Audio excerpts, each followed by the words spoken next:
वर्णिवेशरमणीय दर्शनं मन्दहासरुचिराननाम्बुजं पूजितं सुरु नरोत्तमैर्मुदा धर्मनन्दनमहं विचिन्तये। असतो मा हड्गमय तमसो मा ज्योतिर्गमय मृत्युर्मा अमृतं गमय। ओम शांति शांति शांति। આજની જ્ઞાન સભાની અંદર પધારનારા બધા જ ભગવત ભક્તોને વેદાંતાચાર્ય પુરાણ ઇતિહાસ આચાર્ય અમે ફિલોસોફી શાસ્ત્રી રાકેશભાઈના હિતપૂર્વક જય સ્વામિનારાયણ। ભક્તો, ગયા વખતની જ્ઞાન સભામાં આપણે બધા ચાતુર્માસના વિશેષ નિયમોની વાત કરતા હતા। તેમાં તમને બધાને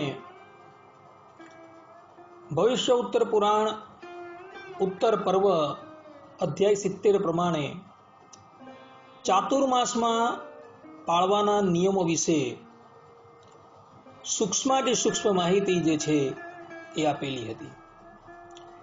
ભક્તો, એની અંદર ભગવાન શ્રી કૃષ્ણએ પોતાના સ્વમુખે કોઈક કામનાના ઉદ્દેશ્યથી જે નિયમ લેવાના કહ્યા છે એ બધાનું વર્ણન અમે તમારી પાસે કરેલું હતું।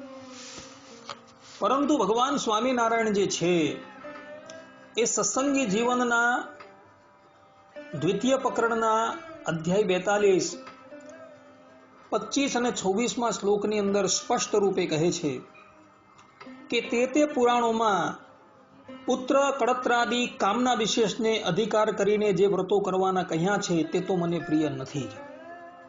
અર્થાત કે આ ભવિષ્ય ઉત્તર પુરાણની અંદર કોઈ કામનાને વશ થઈને જે ચાતુર્માસમાં નિયમ લેવાના કહ્યા છે, ભગવાન શ્રી હરિ કહે કે એ નિયમ અમને પસંદ નથી। પરંતુ ભગવાન સ્વામિનારાયણ કહે છે કે અમે 8 પ્રકારના નિયમ જે ચાતુર્માસની અંદર બતાવેલા છે અને એ નિયમ જો નિષ્કામ ભાવે કેવલ ને કેવલ ભગવાનની પ્રસન્નતાને અર્થે જો તમે આચરણ કરશો તો એનાથી ભગવાનની અતિશય પ્રસન્નતા થશે। તો કોઈને શંકા થાય તો ભગવાન શ્રી કૃષ્ણએ આ ભવિષ્ય ઉત્તર પુરાણની અંદર આ બધા નિયમો શા માટે બતાવેલા, તો એનો ઉત્તર પણ ભગવાન સ્વામિનારાયણે સત્સંગી જીવનના દ્વિતીય પ્રકરણના 42મા અધ્યાયની અંદર સ્પષ્ટ રૂપે 25 થી 27માં શ્લોકની અંદર આપેલો છે। ભગવાન સ્વામિનારાયણ કહે છે કે યદ્યપિ તે વ્રતો પુરુષને કુમાર્ગ થકી પાછો વાળીને સન્માર્ગમાં જોડે છે, તથાપિ પરિમિત અસ્થિર ફલ માત્રને પમાડનારા હોવાથી મને એ પ્રિય નથી। યદ્યપિ પુરાણોના પ્રવક્તા તો મહર્ષિઓ જ છે, તેમની પ્રવૃત્તિઓ તો હિત માટે જ છે, તેમનું જે પ્રણીત છે તે પ્રમાણ જ છે, પરંતુ તેઓ મંદ વિષયાશક્ત ચિત્તવાળા માટેના અવળા માર્ગમાં પ્રવર્તેલા જનોને તેનાથી ધીરે ધીરે પાછા વાળવા તેમની રુચિને અનુસારે ફળ વિશેષથી પ્રરોચના કરતા થકા શાસ્ત્રોમાં પ્રામાણ્ય બુદ્ધિ ઉત્પન્ન કરી અંતે હિતમાં જોડે છે। અર્થાત ભગવાન સ્વામિનારાયણ અહીં સ્પષ્ટ રૂપે કહે છે કે મહર્ષિઓએ એ પુરાણોની અંદર ચાતુર્માસના જે નિયમ બતાવેલા છે કે જેનું આચરણ કરવાથી મનુષ્યને તે ફલની પ્રાપ્તિ થાય છે, તે શા માટે બતાવેલા છે? તો એટલે માટે બતાવેલા છે કે જે શાસ્ત્રોથી બહિર્મુખ હોય અને કુમાર્ગી જીવ હોય એને ફલનો લોભ આપી એને સન્માર્ગ તરફ વાળવા માટે અને અંતે એને પરમાર્થ તરફ વાળવા માટે જ મહર્ષિઓએ આ બધા નિયમો જે છે એ બતલાવેલા છે। એટલે કે ભાઈ આ નિયમનું તમે આચરણ કરો તો તમને આ ફલની પ્રાપ્તિ થાય, અને એ વ્યક્તિ એ નિયમનું આચરણ કરે અને એને એ ફલની પ્રાપ્તિ થઈ જાય તો એ વ્યક્તિ પછાડી ધીરે ધીરે કરતો સન્માર્ગ તરફ જે છે એ અગ્રેસર થઈ જાય। એટલે માટે મહર્ષિઓએ પુરાણોની અંદર ચાતુર્માસના જે નિયમ બતાવેલા છે તેમાં ફલનું વિધાન કરેલું છે। પરંતુ વસ્તુતાએ ભગવાન સ્વામિનારાયણ સ્પષ્ટ રૂપે કહે છે કે પરમાત્મા સંબંધી જે નિયમો છે અને એ નિયમો જો તમે નિષ્કામ ભાવે આચરણ કરો તો એ તમને અંતે પરબ્રહ્મ પરમાત્માની પ્રાપ્તિ કરાવે છે. ને આ વાત ભગવાન શ્રી કૃષ્ણએ પણ ભવિષ્ય ઉત્તર પુરાણના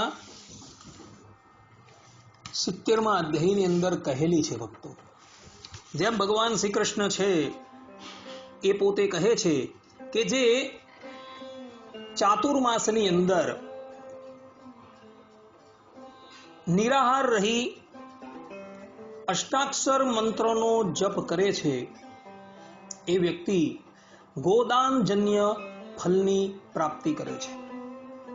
અર્થાત કે જે અષ્ટાક્ષર મંત્રનો જાપ કરે છે એને ગાયનું દાન આપ્યાનું ફલ પ્રાપ્ત થાય છે. અને શાસ્ત્રોમાં કહ્યું છે કે ગાયનું દાન જે વ્યક્તિ કરે છે એ પરબ્રહ્મ પરમાત્માના ધામની અંદર જાય. એટલે ભગવાન શ્રી કૃષ્ણ અહીં આડકત રીતે કહે છે કે જે અષ્ટાક્ષર મંત્રનો જાપ કરે છે ચાતુર્માસની અંદર એ ભગવત ધામની અંદર જાય છે.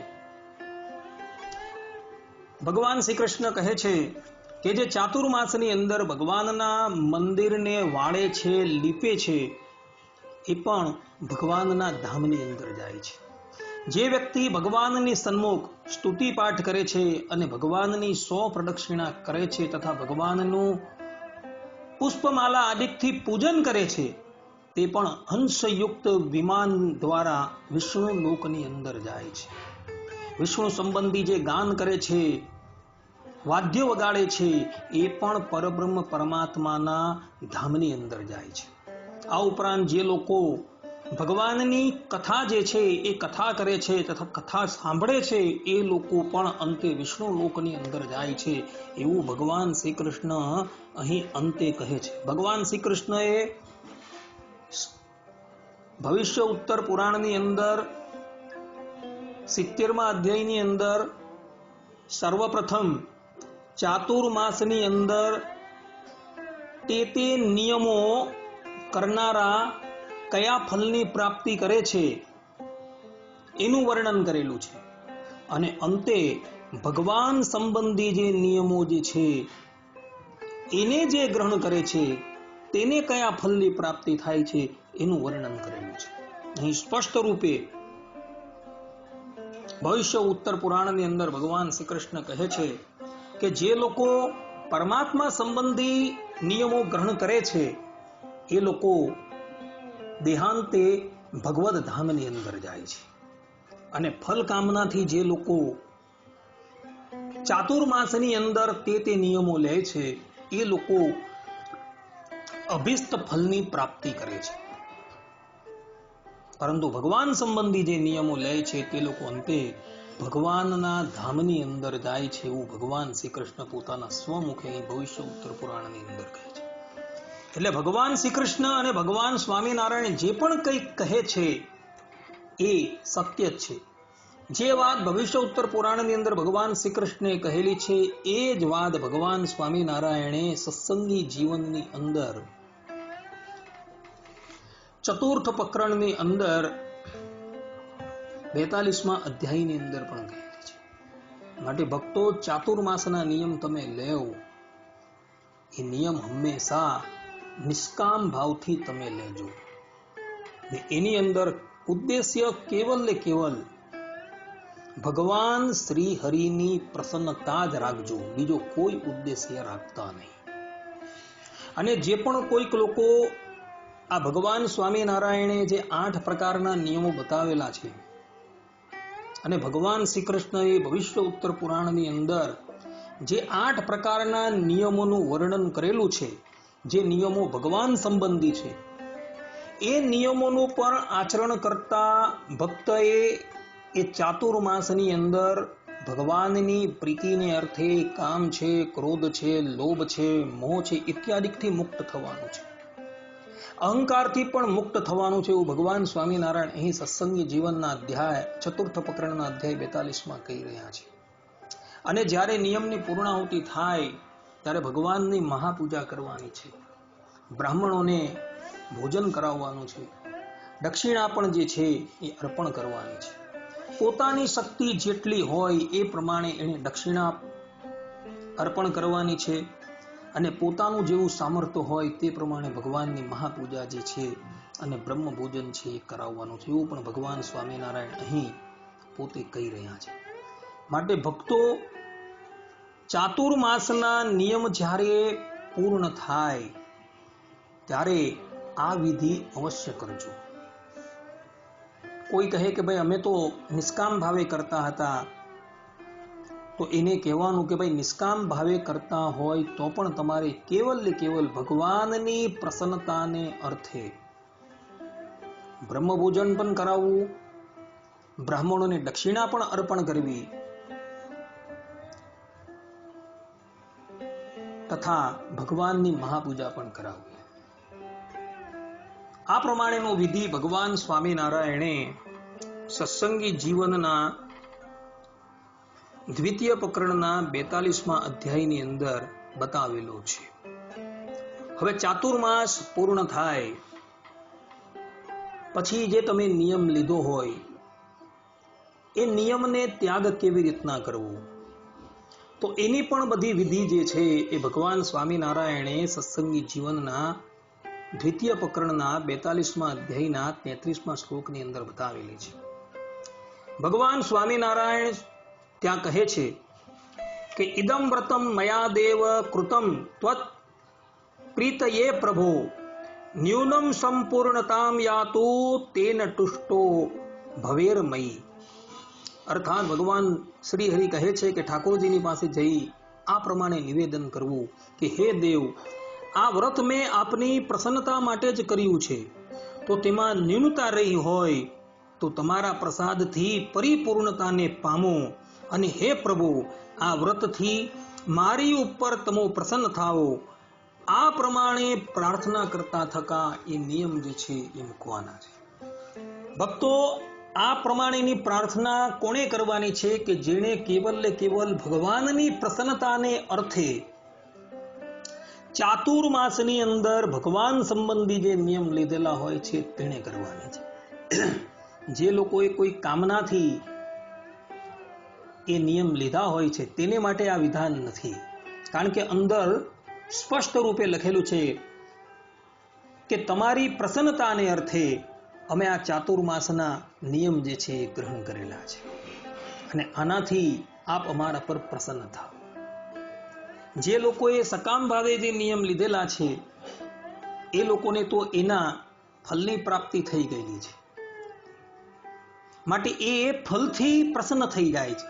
પછી ત્યાં ભગવાનની પ્રસન્નતાનો કોઈ પ્રશ્ન જ ઉત્પન્ન થતો નથી. પણ જે વ્યક્તિ નિષ્કામ ભાવે કેવલ ને કેવલ ભગવાનની પ્રસન્નતાને અર્થે આ નિયમો જે છે એ ગ્રહણ કરે છે, તેણે આ પ્રમાણેના વાક્ય ઉચ્ચારણ કરીને એ નિયમ જે છે એ કારતક સુધી દ્વાદશીને દિવસે પૂર્ણ કરવાના છે. અને એની પૂર્ણાહુતિ બાદ ભગવાનની મહાપૂજા પણ કરાવવાની છે, બ્રહ્મભોજન પણ કરાવવાનું છે અને વિપ્રોને દક્ષિણા પણ આપવાની છે. આ ખાસ જે છે એ બધા ધ્યાન રાખજો. નિષ્કામ ભાવે કરનારા વ્યક્તિએ પણ આ વિધિ કરવાનો છે અને સકામ ભાવે જે પણ કોઈક વ્યક્તિ આ નિયમોનું આચરણ કરતો હોય છે તેણે પણ આ વિધિ કરવાનો જ છે. અર્થાત એણે પણ અહીં ભગવાન શ્રી હરિએ જે પ્રમાણે કહ્યું છે તે પ્રમાણે કરવાનું જ છે. મહાપૂજા પણ કરાવવાની છે, બ્રહ્મભોજન પણ કરાવવાનું છે અને બ્રાહ્મણોને દક્ષિણા પણ અર્પણ કરવાની છે. તો જ જે છે એની એક કામના જે છે યથાર્થપણે સિદ્ધ થશે. કારણ કે આ જે વ્રત છે એ વ્રતની અંદર આ બધી વસ્તુઓ કરવી જરૂરી છે એવું શાસ્ત્રકારો જે છે એ પોતે કહી રહ્યા છે. માટે આ વિધિ પ્રમાણે જ એ સકામ હોય કે નિષ્કામ હોય એણે ચાતુર્માસના નિયમ પૂર્ણ થયા બાદ કરવાનું છે. કેટલાક લોકો ચાતુર્માસની અંદર બીજા પણ કેટલાક વિશેષ નિયમ લેતા હોય છે. જેમ કે ભવિષ્ય ઉત્તર પુરાણની અંદર કહ્યું છે કે શ્રાવણ માસની અંદર શાકનું ભક્ષણ ન કરવું, ભાદરવા માસની અંદર દહીંનું ભક્ષણ ન કરવું, આસો માસની અંદર દૂધ જે છે તેને વર્જવું, અને કાર્તિક માસની અંદર દ્વિદલ કઠોળ જે છે એને વર્જવા. આ પ્રમાણેનો નિયમ જે છે એ પણ કેટલાક ભક્તો લેતા હોય છે. તો એ નિયમો પણ શાસ્ત્રોની અંદર બતાવેલા છે. તો એ પ્રમાણે એ લોકો એ નિયમ પણ લઈ શકે છે. પરંતુ મુખ્ય નિયમ જે છે એ મુખ્ય નિયમ જે ભગવાન શ્રી કૃષ્ણએ ભવિષ્ય ઉત્તર પુરાણની અંદર જે બતાવેલા છે તે, અને ભગવાન સ્વામિનારાયણે શિક્ષાપત્રીની અંદર જે 8 નિયમ બતાવેલા છે એ મુખ્ય નિયમ છે.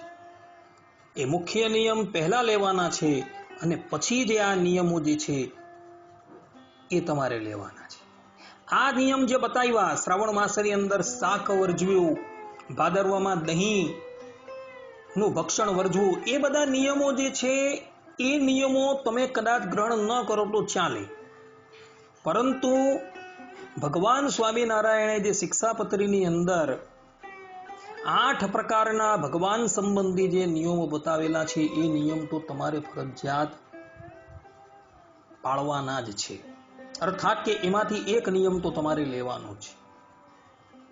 આ નિયમ જે અહીં બતાવેલા છે ભવિષ્ય ઉત્તર પુરાણમાં, એ નિયમ તમે ન લેવ તો ચાલે, પરંતુ ભગવાન સ્વામિનારાયણે જે 8 પ્રકારના નિયમો બતાવે એ નિયમમાંથી એક નિયમ તો તમારે ફરજિયાત લેવાનો છે ને છે. કારણ કે એ વિધિ છે ને આ નિયમો જે છે એ વિકલ્પ છે.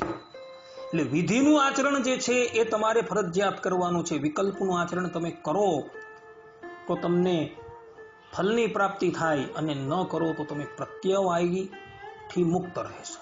અર્થાત કે એની અંદર કોઈ જાતનું પાપ લાગતું. હવે એક બીજી વાતનો પણ ખુલાસો કરી દઉં.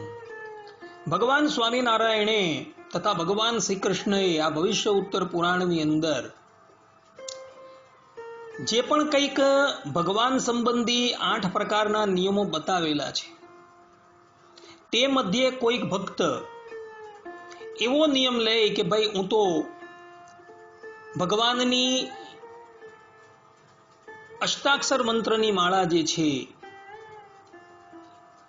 એનો નિયમ ગ્રહણ કરું છું, તો એ ભક્તએ ખાસ ધ્યાન રાખવાનું છે કે શ્રી કૃષ્ણ ભગવાનના અષ્ટાક્ષર મંત્રની જે માળા જે છે એ એણે 2 કે 4 કે 10 નથી ફેરવવાની, પરંતુ શતાદી સંખ્યાથી માળા ફેરવવાની છે એવું ભગવાન સ્વામિનારાયણ કહે છે. શતાદી એટલે કે 100 ઉપરાંત માળા જે છે એ ફેરવવાનો નિયમ લેવાનો છે. આ વાત ભગવાન સ્વામિનારાયણે સત્સંગી જીવનના દ્વિતીય પ્રકરણના 42મા અધ્યાયના 16મા શ્લોકની અંદર કહેલી છે કે જે અષ્ટાક્ષર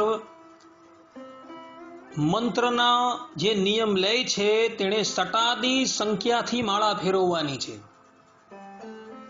2 છે, 5 છે, 10 છે એટલી માળા ન ચાલે, પરંતુ 100 પરિમિત માળા તો ઓછામાં ઓછી હોવી જ જોઈએ. એટલી માળા ફેરવવાનો તો નિયમ એણે લેવો જ પડે. તથા જે લોકો એવો નિયમ લે છે કે ભાઈ હું તો નિત્ય ભગવાનની પ્રદક્ષિણા કરીશ, તો એણે પણ 2-4 પ્રદક્ષિણાથી એ કામ ચાલે એવું નથી. કારણ કે શિક્ષાપત્રીની ઉપર જે સતાનંદ સ્વામીએ ટીકાની રચના કરેલી છે, એના 77મા શ્લોકની ટીકાની અંદર સ્પષ્ટ રૂપે લખેલું છે કે 108 પરિક્રમાનો નિયમ લેવાનો છે. 2-4 પરિક્રમાનો નિયમ ન ચાલે. એટલે જે લોકો એવો નિયમ ગ્રહણ કરે કે હું તો ભગવાનની પરિક્રમા ફરવાનો નિયમ લેઉં છું, તો એણે 108 પરિમિત સંખ્યાથી પરિક્રમા ફરવાનો નિયમ લેવાનો છે. એનાથી ઓછો નિયમ ન ચાલે. આ વાત ખાસ ભક્તો ધ્યાનમાં રાખજો બધા, અને પછી જે નિયમો જે છે એ ગ્રહણ કરજો. ભગવાન સ્વામિનારાયણ સત્સંગી જીવનની અંદર દ્વિતીય પ્રકરણના 42મા અધ્યાયના 30મા શ્લોકની અંદર સ્પષ્ટ રૂપે કહે છે કે આ લોકમાં જે જન આ વ્રતોમાંથી એક પણ ચાતુર્માસ્ય વ્રતને યથાશક્તિ પણ ન કરે તે જન મરીને નરક યાતનાને ભોગવીને અંતે કીટ યોનિની અંદર જન્મ ધારણ કરે છે. આ પ્રમાણે સ્પષ્ટ રૂપે ભગવાન સ્વામિનારાયણે કહ્યું છે કે ચાતુર્માસ્ય વ્રતમ યો અત્ર યથાશક્ત્યપી નાચરેત સમૃતો નિરયાન ભુક્ત્વા કીટ યોનિષુ જાયતે. અર્થાત કે જે પણ કોઈક મનુષ્ય આ ચાતુર્માસની અંદર ભગવાન શ્રી કૃષ્ણએ અને ભગવાન સ્વામિનારાયણે જે નિયમો નક્કી કરેલા છે એ નિયમમાંથી એક પણ નિયમ લેતો નથી ને એ વ્યક્તિ મૃત્યુ બાદ યમાલયની અંદર જાય છે અને ત્યાં અપાર યાતનાઓ ભોગવીને અંતે એનો કીડાની યોનિની અંદર જન્મ થાય છે. માટે ભક્તો, ભગવાન શ્રી હરિએ તથા ભગવાન શ્રી કૃષ્ણએ જે પ્રમાણેની આજ્ઞા કરેલી છે એ આજ્ઞા અનુસાર તમે બધા ચાતુર્માસની અંદર વિશેષપણે નિયમ જે છે એ ગ્રહણ કરજો તો ભગવાન શ્રી હરિની તમારા પર અત્યંત પ્રસન્નતા થશે. અન્યથા ભગવાન શ્રી હરિનો અત્યંત કુરાજીપો જે છે એ થશે. માટે તમારા હિતને માટે ચાતુર્માસની અંદર અવશ્ય નિયમ ગ્રહણ કરજો. આટલું કહીને હું મારા પ્રવચનને વિરામ આપું છું. સર્વે સંતુ નિરામયઃ, સર્વે સુખીનો ભવંતુ, સર્વે ભદ્રાણી પશ્યંતુ, માં કશ્ચિત દુઃખ ભાગ ભવેત. અસ્તુ. જય સ્વામિનારાયણ.